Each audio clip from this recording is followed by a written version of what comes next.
That's what we always tell her.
We are going to begin the funeral service for Mr. Jack Wise.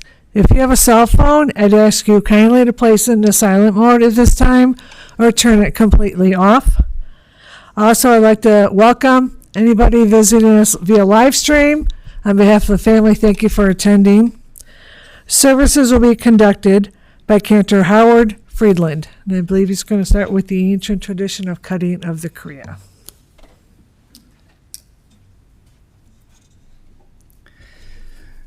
Shalom, everyone. Welcome. Peace to all of you. So our tradition tells us that when Jacob heard of the supposed news of the death of his son Joseph, he was so overcome with grief that he tore his cloak. And so today, when someone hears of the death of a loved one, they may tear a part of a dress or a shirt or a coat. Today we tear a black ribbon.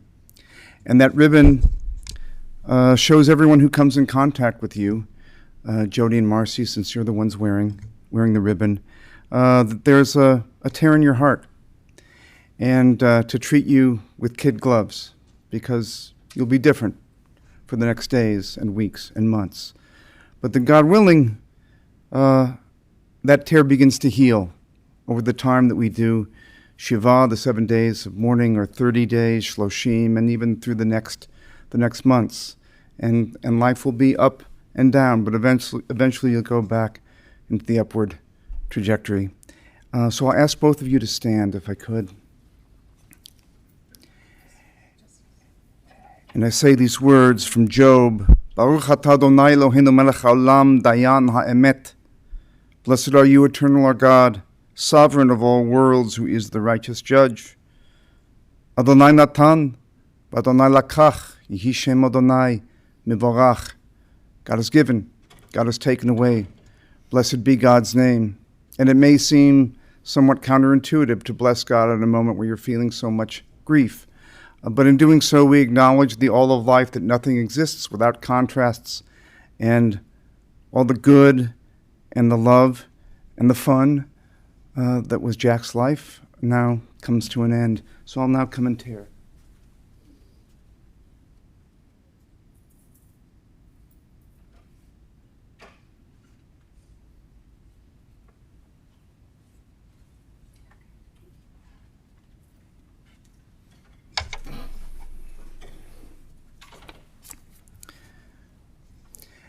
And so we've come together as a family and as a community to express our sacred sorrow.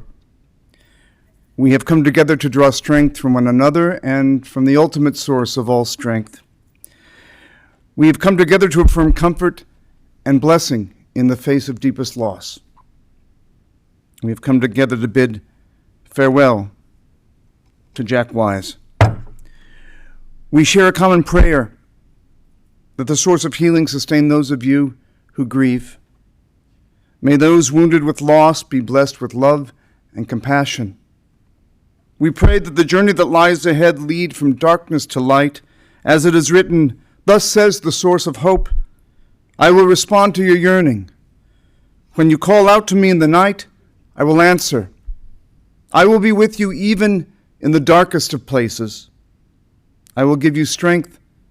I will nourish you, and you shall know protection beneath the shelter of my wings.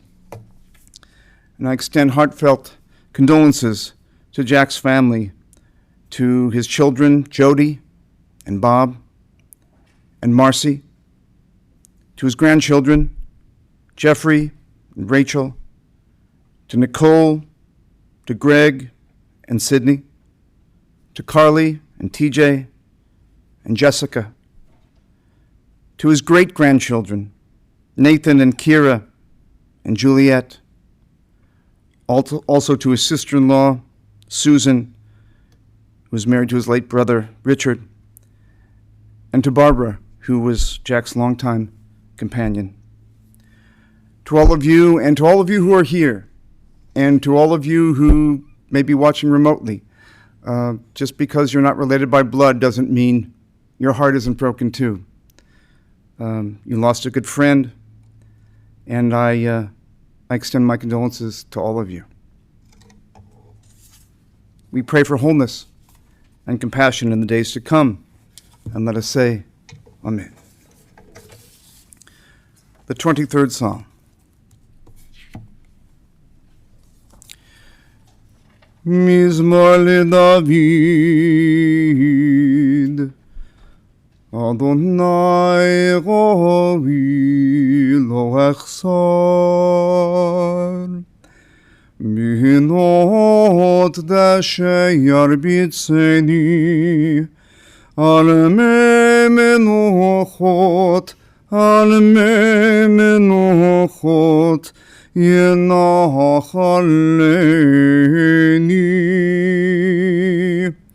Nafshi yishovev, Yancheni v'magle tzedek, Yancheni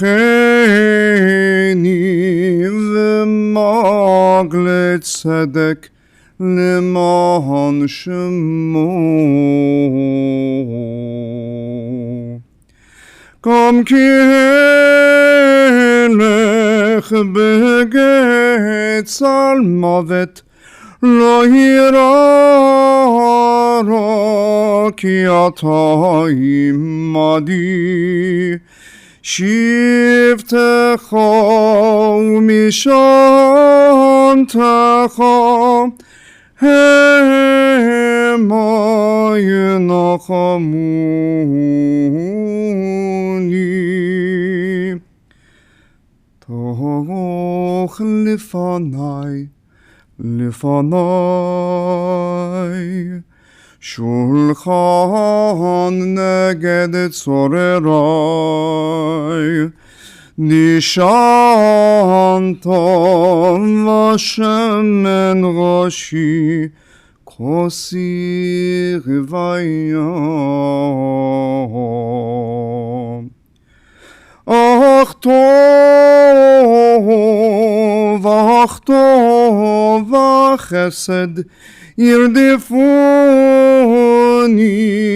kol yemei chayai, v'shavti bevet Adonai leorech yamim.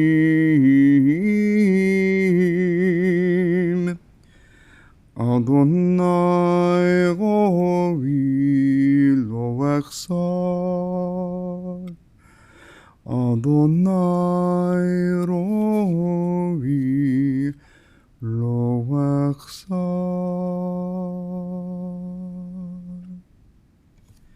Let's read together the translation of the 23rd Psalm found in your pamphlets. The Lord is my shepherd, I shall not want. He maketh me to lie down in the green pastures. He leadeth me beside the still waters. He restoreth my soul. He leadeth me in the paths of righteousness for his name's sake. Yea, though I walk through the valley of the shadow of death, I will fear no evil, for thou art with me. Thy rod and thy staff, they comfort me. Thou preparest a table before me in the presence of mine enemies. Thou anointest my head with oil, my cup runneth over. Surely goodness and mercy shall follow me all the days of my life, and I will dwell in the house of the Lord forever. Psalm 121, Esa enai el heharim, me'ayin yavo ezri. Ezri me'im Adonai oseh shamayim va'aretz. My eyes look into the void, from where will my help come? My help comes from my very source, the fashioner of order and of harmony. Your guardian will catch you when you slip. Your shelter will protect you while you sleep. Your night will not last forever, for your protector will surely bring back the sun in the morning. Your source will watch over you at all times. And as you came into this world, swaddled in loving embrace, so shall you leave. From Kohelet, the book of Ecclesiastes. A generation goes, a generation comes, but the earth remains forever. The sun rises, the sun sets, and glides back to where it rises again. Southward blowing, turning northward, ever turning, blows the wind. On its rounds, the wind returns. All streams flow into the sea, but the sea is never full. To the place from which they flow, there they flow back again. And finally, this entry from Rabbi Alvin Fine. Birth is a beginning, and death a destination, and life is a journey, a going, a growing from stage to stage, from childhood to maturity and youth to age, from innocence to awareness and ignorance to knowing, from foolishness to discretion and then, perhaps, to wisdom, from weakness to strength or strength to weakness and often back again, from health to sickness and back, we pray, to health again, from offense to forgiveness, from loneliness to love, from joy to gratitude, from pain to compassion and grief to understanding, from fear to faith, from defeat to defeat to defeat, until looking backward or ahead, we see that victory lies not at some high place along the way, but in having made the journey, stage by stage, a sacred pilgrimage. Birth is a beginning and death a destination, but life is a journey, a sacred pilgrimage. The Torah is the sacred book of the Jewish people, and Torah literally means teaching. And from that book, which was compiled over the ages, it's some parts history, some parts myth, some parts taken from other cultures, but it has served as the foundation for the Jewish people for a few thousand years. And from the best characters of Torah, we learn how to live a meritorious life. And from the worst characters of Torah, we learn how not to live our lives, and it shouldn't be any surprise that often those two are found in the very same character, the very same person, as it is with all of us, with all every human being who ever lived. We have our strengths and we have our weaknesses, and we are all, I think, trying to answer the universal questions that we all seek the answers to. How did we get here? What is our purpose while we're here? What do we leave to those who succeed us? And where do we go once we leave here? And some of those questions we can answer and some we cannot. But for those of us who practice Judaism, we use the Torah as a foundation, as I said, as a guide for that. And I also believe that everyone who lives writes their own Torah scroll, because we can learn from everyone. And my hope is today, after hearing about Jack's Torah, about his life, that we leave this room maybe changed in a different way, or maybe having an idea on how to do better somewhat in our life, and maybe how to live our life a little bit differently because of hearing of how he lived his. And so we'll hear from people who knew him intimately, his grandchildren, and we'll begin with his granddaughter, Carly.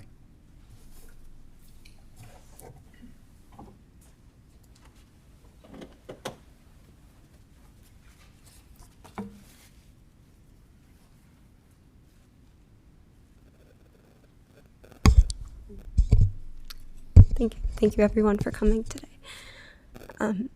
To my grandpa, it's hard to imagine a world where you are no longer here. To know that someone has been in your life since you were born and is now gone is a surreal concept. You have given and taught us all so much and were the most wonderful grandfather. I imagine being a grandfather required a fair amount of patience. For example, having to sit through fashion shows that Jesse and I would put on for you as kids, or when Greg and I would break a few picture frames in the basement when we would practice playing baseball. You took it all in stride, though, and with a smile on your face. While there are countless memories with you of Hanukkahs, birthdays, dinners, family gatherings that I will always hold dear to my heart, there are small moments that I will also never forget. You letting me try a little bit of your tortilla soup when we were out for dinner, and now that remains my favorite soup to this day. Mickey Mouse, and overall how much you love Disney, and now I do as well. Your most genuine smile whenever a dog was in your presence. Your love of a good slice of chocolate cake, also a trait I inherited from you. Your tried and true support to the Cubbies, and most of all your hugs, and always calling me your Carly girl and your Jessie girl. I feel I can speak on behalf of everyone when I say we are so proud to live on as your children, your grandchildren, and your great-grandchildren. Thank you for all you've done for us, Grandpa. Rest easy, and you will be forever missed and loved. Love, your Carly and Jessie girl. Thank you. Thank you.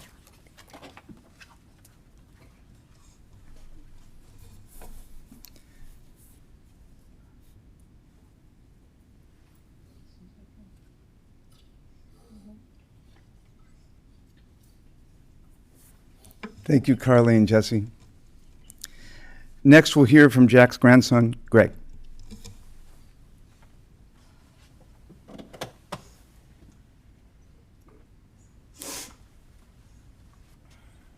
It's right there. It's just right here. Thank you, Carly. That was beautiful. Hello, everyone. My name is Greg Wasikowski, Jack's grandson, and with my older brother Jeff and older sister Nikki, the youngest of three to Bob and Jody Wasikowski, or as my dad lovingly and so frequently refers to me as his number 2 son. Not number 1, number 2. But rest assured you'll hear from number 1 in a minute. So, Grandpa. It's impossible to boil down what a grandfather means to you in just a few minutes. But when I think about him, I have 2 things that stick out just a little bit more than the others. Number 1, baseball. We all know Grandpa Jack was a baseball guy. Many of you probably know that I played baseball for most of my life. Not exactly a pro, but I played all through childhood and all through college. Grandpa was there for my entire journey. Little League, travel ball, high school, college, from Pennsylvania down to Florida, and just about everywhere in between. He was there every step of the way. He was there for my first home run in Little League. He was there for my last home run in college. He was there for my week-long spring training trips in Florida. He was there when my college teammates made mistakes and tended to be extremely vocal about those mistakes in the stands in front of my teammates' parents. Especially in the later years, which needless to say made my parents pretty uncomfortable in the stands. But what is baseball without an old man in the crowd yelling things at the players? We needed it. Kidding aside, I am so truly grateful that when I think back to all of my best memories as a player, so many of them involved Grandpa Jack. Next, I know some of you know this, but I doubt anyone realizes the impact that it's had on me because I'm not sure I even realized it myself before this weekend. When I was a kid, I loved Hot Wheels. The cars, the tracks, even the video games, just all about it. Whenever I'd see my grandpa as a kid, he'd always have a brand new Hot Wheels car for me. But he wouldn't just hand it over. Quick interjection, now we know that Sandy, or to me, Grandma Shushi, was the more magical of the two. But when it came to Hot Wheels, Grandpa was the magical one. So instead of just handing it over, he would pretend he had an itch on his back or something was wrong with his shirt. and he called me over to help him out. And sure enough, he had a Hot Wheels car just stuffed right up back there. And I'd find it, and I would just be bewildered every time. And it might sound simple, but to 4 or 5, 6-year-old me, it was magic every time. And when I think about it now, I think it's pretty special that out of all the magical memories that I have of my grandparents, with many obviously coming from Grandma Shushi, the one that has stuck with me the most is actually from Grandpa Jack. It also made me realize that in many instances, it's the thought that counts, but also just a little bit extra, just a little bit of magic. Even if you're not a magical person, it can make a lifelong impact on someone.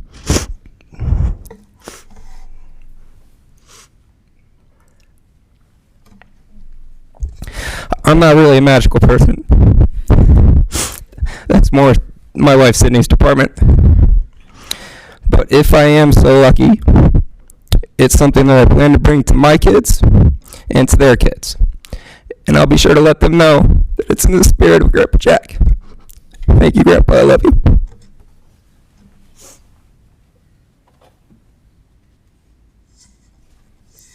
Thank you, Greg.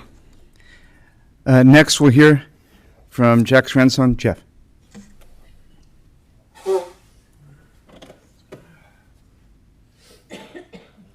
Oh, man. This guy's got me going before I even got up here. What can I say about my Grandpa Jack? 88 years is a pretty good run. He made it through bypass surgery. He survived cancer. He shook off COVID twice like it was nothing. He was a strong-willed, stubborn guy, but I guess not everyone can live forever. I think we all know that Grandpa Jack struggled with dementia his last few years, and that really sucked. It sucked for him, and it sucked for all of us who loved him. But those were hard times, and those are done now. He's at peace. It's not going to be easy for me to forget, him telling me stories about the day he had with my Grandma Shushi, even though I know she had died 20 years earlier. Or the first time I came to visit him, and he didn't know who I was. So those hard times are always going to be part of me, but that's not how I'm going to remember my grandpa. I'm going to remember him tickling my little sister with his Donald Duck voice. And I'm going to remember him sitting in a card chair watching my brother play baseball. I'm going to remember him beaming with pride every time he would talk about what Carly and Jesse were accomplishing in their lives. I'm going to remember those silly faces he would make in the pictures with Barbara and Marmon and their fun crew and all the fun times they had, even after my grandmother passed. I'm going to remember him sitting with a glass of scotch in hand, talking to my dad or Dave about everything that the Cubs were doing wrong. I'm going to remember him arguing with my grandmother about microwaving the skirt steaks, which she promised she never did, but she always did, and he never knew. And I'm going to remember that special grin he had where he would shake his head every time my mom or my Auntie Marcy would make fun of him. It's a special grin, kind of reserved just for you two. So that's how I'm going to remember my Grandpa Jack. The hard times are over. He's at peace. I know he's reunited now with my Grandma Shushi, and that brings a lot of comfort. So we'll miss you, Grandpa. We'll always love you, and we'll never forget you, the real you. Thanks.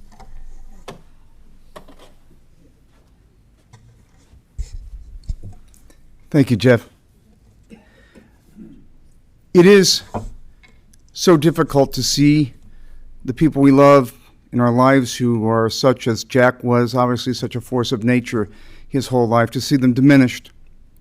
But as you said, Jeff, what you'll remember ultimately is the Jack who you knew in all those formative years and up until the end. In our tradition, it says that those who have passed on live in the memories of those of us who survived them. And it's true. I don't think it's just lip service. The kind of hug that Jack may have given you, his scotch in hand, the way he laughed, the jokes he made, the wisdom he imparted to you, the love that he showed to you, those are forever. And you have those forever in here. I did not know Jack personally, but he was described to me by his daughters the other day. And I have to say, it's very touching to me. Usually in the course of my work, not knowing someone, but in an hour or so talking, you really get to know somebody, and you get the foundation of the man, and that all of you who are here loved him so much is evident, and what a great legacy to leave. So this is the man who was described to me. So Jack S. Wise, and Jack had a very good sense of humor, and a wry one, and evidently he always said that there was a rabbi who did his wedding who had a Yiddish accent and said, "Do you, Jack S. Wise, take Sandy?" And so he always described himself, "I'm Jack S. Wise." He was born in Chicago. His family had come from Council Bluffs, Iowa, and Omaha, Nebraska, so they lived in the plains, as many Jews did in those days, making a living for themselves out in the West, what was, what once really considered the West. He went to von Steuben High School. He had a very, very bad car accident in his senior year and missed much of his senior year at von Steuben. Eventually graduated from a different school, but he was von Steuben guy all the way. He attended a college, a business school, got his associate's degree, and then he went to work for Barron's Motors, and which was a Lincoln Mercury dealership. Eventually, he and a partner had a leasing business, and then they merged it in and eventually bought Barron's Motors, Barron's Lincoln Mercury. He sold the business when he was in his 50s, and he spent a few years going to baseball games and going around, going to Maryland, going to see the family, and then decided maybe retirement wasn't for him. So when he was 60, he got his insurance license, and he opened up Wiseway Insurance and Financial, which was an auto insurance business. He was an avid golfer. He loved the Cubs, as was said. My apologies, Jack. I'm from Springfield, Illinois. I followed the beloved St. Louis Cardinals all my life, but it was a great rivalry, of course. He always went to, as he loved baseball, as was mentioned, he would go and travel. He loved to drive and loved to take car trips and would go see Greg play from the time he was 10 years old up until he played Division I at Bucknell University. And Jack was always at the tournaments. He was always there. He loved driving trips to Wisconsin with his wife, Sandy. And they were, of course, married from 1959 to 2002, 43 years of marriage. And they took a bunch of trips together. They loved going to art shows. And with all that Jack did, he wasn't a guy who sat around. He also enjoyed watching TV and sitting in his favorite chair. He liked that, too. But they traveled. They loved driving. They went to golf trips. He and Sandy, they went to Hawaii, Acapulco, San Antonio, to the Riverwalk, to visit family in Florida and to Massachusetts. As was mentioned, he was a strong, stubborn man. If Jack would have had a theme song, it would have been Frank Sinatra's My Way. He was a rule follower, unless, of course, he thought that the rule didn't apply to him. And he had that wry sense of humor. He was once going up the stairs in his later years, and it was taking him a while to get up the stairs, and his dog zipped by, and he looked at me and said, "Show off." He loved crossword puzzles, word and logic puzzles. He kept them on clipboards in his house. He loved computer games, and of course he loved old movies. 12 Angry Men was among them. He loved musicals. In fact, Nicky used to play classical music, classical piano, and Jack would say, "Don't you know any show tunes?" So that's what he liked, the show tunes. But among his favorite movies, African Queen, Bringing Up Baby, The Bishop's Wife with Cary Grant and David Niven, Casablanca. And he loved the show MASH. I was very curious. I mean, and I knew one of the cars would be a Lincoln. I said, well, what kind of car did Jack drive? And of course, he drove a Lincoln, but he always said, you need a show car and a go car. So in his later years, he had a Prius, and he also had a Cadillac. So he had the bases covered. He was proud to be an American, and he always said, you should respect the president whether you voted for him or not. Dinners at the family home would not just be eating food. There would be debates and discussion and current events, and so that people would know how to stand up for themselves and take care of themselves and would be educated. He loved his children and he loved his grandchildren. Very obvious from what I've heard today. He didn't give unsolicited advice, but he would give advice about business and money, which was well taken. In Jewish life, he was raised a Reformed Jew, but his wife Sandy was raised a conservative Jew. And Jack always said, she was always burying plates, because if the plates became unkosher, the utensils became unkosher, people would bury the items for a while, and then you could dig them up. And someone, I think, even in the family wrote a story, The Fork in the Flower Pot, about a utensil that was buried. Jack took great pride in Jewish holidays, and he followed traditions. The family house was in Des Plaines, and the Main Township Jewish congregation was a center of their lives, the Home Avenue neighborhood and all the people surrounding it. So what legacy does Jack leave? His kids, his grandchildren, his great-grandchildren. He raised his children with good principles, and the family was always first to him. Jack and Sandy had met at a soda shop near Foster Avenue. Their first date was by the Lincoln Park Zoo, where they had a picnic. And she was right out of high school. They married. In fact, she was 19 years old. They had their good friends with whom they traveled. They did everything together, the Deutsches, Barbara and Carl. And they would go to art shows with them and do everything. And when Carl died, and then when Sandy died, Jack and Barbara found themselves together. And they enjoyed a long, beautiful relationship for 20 years. When I think of Jack's life, I think of a verse that we say in the synagogue every day. Or Chadash al Zion Ta'ir. A new light shines upon Zion, and basically it says every day creation is renewed. Wake up and see unfolding in the light your dawn and all you can do. That every day we have the ability to recreate ourselves, become somebody else. If we fell short yesterday, we can do better tomorrow. If we weren't as loving yesterday, we can be more loving tomorrow. It's interesting to me how Jack, at age 60, really reinvented himself. That's not easy to do anywhere at any time. It really isn't. You get stuck in your old habits and your old ways, and you say, I don't know that I can do new things or do a new career, but he did it. And the thing I'll take from Jack, including the love and the kindness and support he showed to all of you, is that at a certain age you're not counted out. You're not done until it's done, and you can pick up and do something new.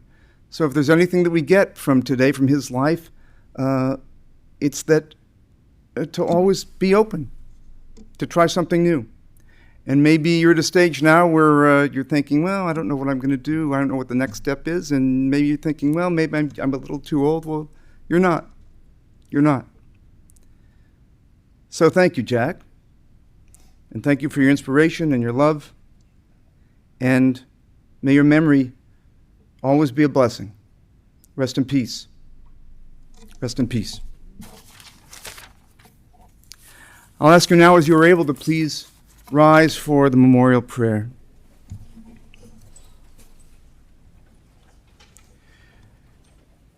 אל מלא רחמים, שוכן במרומים, המצא מנוחה נכונה תחת כנפי השכינה, במעלות קדושים וטהורים, כזוהר הרקיע מזהירים את נשמת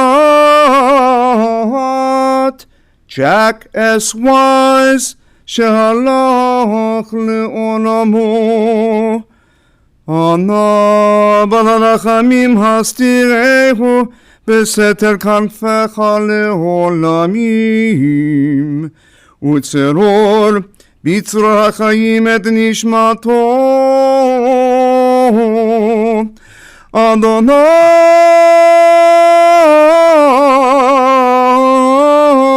הוא נחלתו,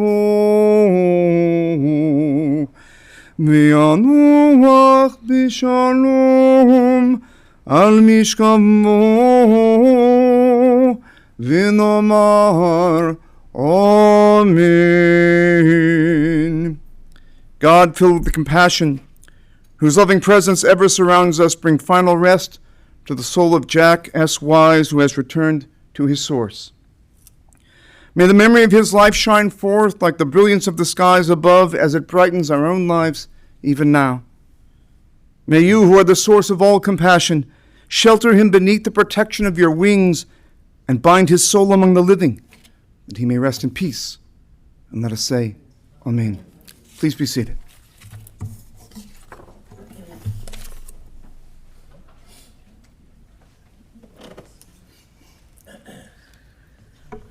This does conclude the service here at the chapel. The family will be receiving condolences today, immediately following the cemetery, until 8 p.m. at the Continental Restaurant, 788 South Buffalo Grove Road in Buffalo Grove. That address is on your folders.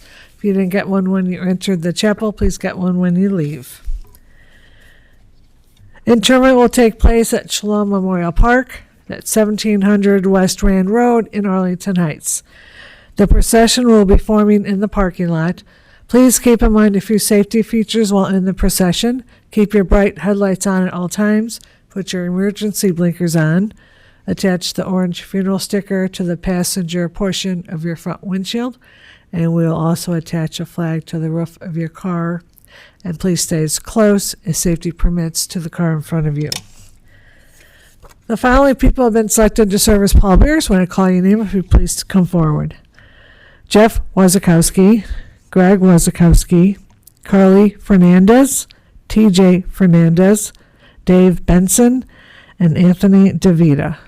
At this time, I would ask that everyone please rise as the family, the cantor, and Mr. Wise are escorted from the chapel.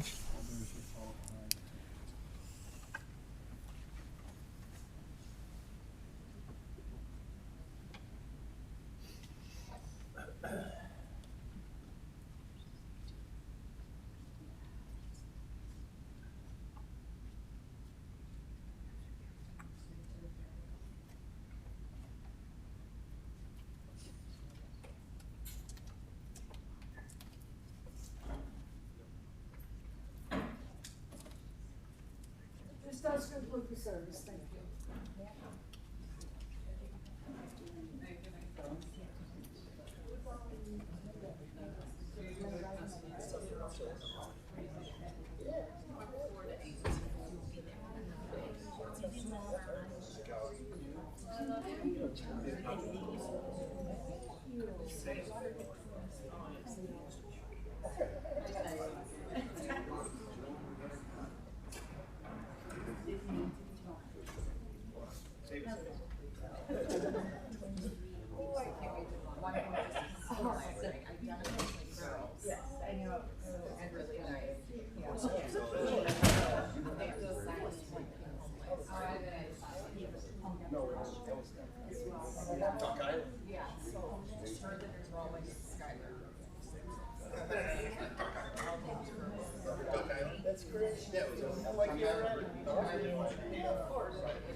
What's the alternative?